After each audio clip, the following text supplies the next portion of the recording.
अगली बात करें तो वो है जेओए 817 और ड्राइंग मास्टर का। और इस मामले में थोड़ी सी जानकारी आपको इसलिए देनी पड़ेगी क्योंकि इन दोनों ही मामलों में जो इंतजार है अब चार्जशीट का लोग कर रहे हैं जो अभ्यर्थी हैं, और चार्जशीट दायर किए बिना विजिलेंस ब्यूरो भी राज्य सरकार को जवाब नहीं दे पा रही है। जो लिखित में जवाब मांगा जा रहा है कि आगे कैसे बढ़ना है। जेओए 817 को लेकर लॉ डिपार्टमेंट से राय ले ली गई थी। लॉ ने भी यही कहा कि अगर इन्वेस्टिगेशन एजेंसी सहमत हो तो ही आगे बढ़ा जा सकता है और जितने लोग इसमें आरोपी बनाए हैं उतनी सीटें खाली भी रखी जा सकती हैं। लेकिन अभी तक भी अभी देखिए अब हुआ क्या है इसमें। आज हमें जो अपडेट मिली विजिलेंस से, फोरेंसिक रिपोर्ट आ गई है जेओआईटी से, लेकिन आने के बाद आगामी जो कार्रवाई चल रही है उसमें आरोपियों के मोबाइल से भारी मात्रा में डाटा मिला है, जिस डाटा का एनालिसिस चल रहा है और अभी ड्राइंग मास्टर पोस्ट कोड में चार्जशीट दायर करने में समय लगेगा।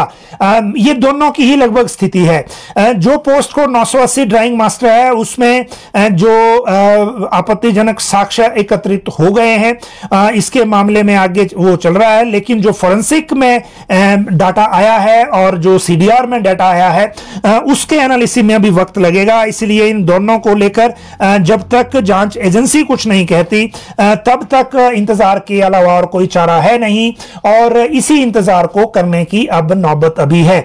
अभी देखिए इसके बाद अगर अगली मैं बात करूं तो जो अगली बात है वो है 817 और 980 दोनों के मामले में, क्योंकि किसी एक में भी अगर रास्ता निकलेगा रिजल्ट डिक्लेयर करने का तो फिर जो सचिवालय क्लर्क यानी कि जिनमें एफआईआर हुई है उनमें भी हो जाएगा।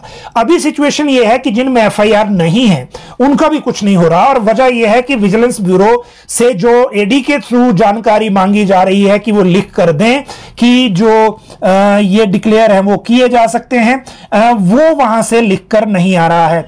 और जब तक वो लिखकर नहीं आए बढ़े, इसीलिए जो इंतजार हो रहा है अभी वो हो रहा है सिर्फ विजिलेंस ब्यूरो की जो रिप्लाई है, क्योंकि इससे पहले चाहे जानकारी अलग अलग आती रही हो लेकिन सेक्रेटरी होम के थ्रू ये कन्वे करना पड़ेगा।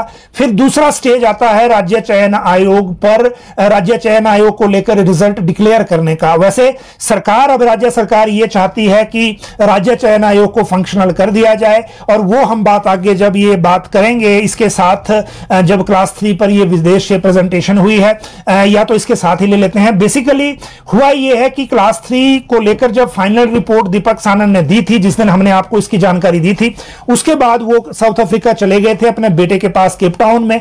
प्रेजेंटली वो केप टाउन में है और केप टाउन में से उन्होंने मुख्यमंत्री को प्रेजेंटेशन दी है, क्योंकि पर्सनल डिपार्टमेंट ने कुछ आपत्तियां लगाई थी उस रिपोर्ट पर।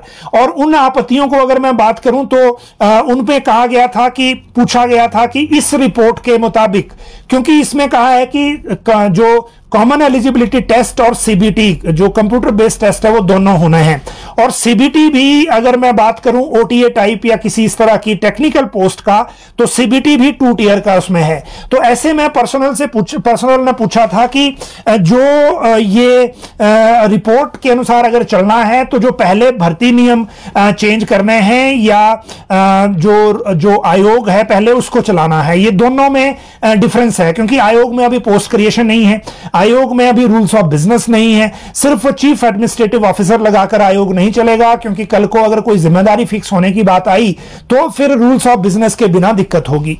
और तीसरी बात इसमें यह है कि अगर यह काम राज्य चयन आयोग को ही देना है जो पेंडिंग भर्तियां हैं, तो फिर लोक सेवा आयोग से यह मैंडेट वापस लेकर राज्य चयन आयोग को देना होगा, और उनको जब तक उसको फंक्शनल नहीं करते तब तक नहीं दे सकते। तो इसमें टेक्निकल दिक्कत है। अगली चीजें पूछी गई कि जो बोर्ड, कॉर्पोरेशन और कंपनी एक्ट में जो हमारे जो पीएसयूज हैं, पब्लिक सेक्टर अंडरटेकिंग्स हैं, उनके मामले में क्या करना है। एक ये पूछा गया कि जो आयोग का जो स्ट्रक्चर है वो इसमें नहीं बताया गया है दीपक सानन की रिपोर्ट में, तो उसका स्ट्रक्चर कैसे बनाना है इसमें। और एक ये कि इसमें यह लिखा है सिर्फ कि स्ट्रक्चर के मामले में कि 15 से 18 कर्मचारी होंगे इस आयोग में, लेकिन चेयरमैन होगा कि नहीं, मेंबर होंगे कि नहीं, और वो किस स्ट्रक्चर में काम करेगा वो उसमें कुछ नहीं लिखा हुआ है। फिर एक बात इसमें यह भी कही गई थी पर्सनल के माध्यम से कि इस रिपोर्ट पर पहले मुख्यमंत्री को प्रेजेंटेशन वो कमेटी दे दे और उसके बाद फिर हम इसको आगे टेकअप करेंगे।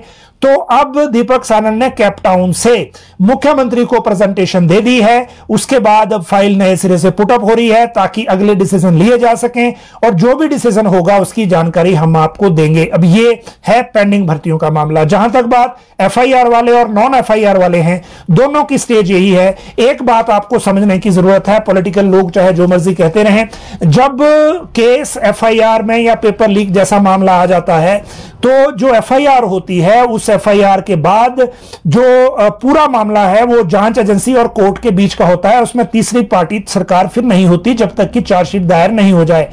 अभी तक चार्जशीट दायर करने के लिए विजिलेंस ब्यूरो की जो लिमिटेशन है वो थी फॉरेंसिक एविडेंसेस की, और अब जब फॉरेंसिक एविडेंसेस आ रहे हैं तो उनके एनालिसिस से डाटा निकाल के और चार्जशीट का पार्ट बनाकर पहले चार्जशीट दायर होगी और उसी के बाद आगे चीजें हो सकती हैं।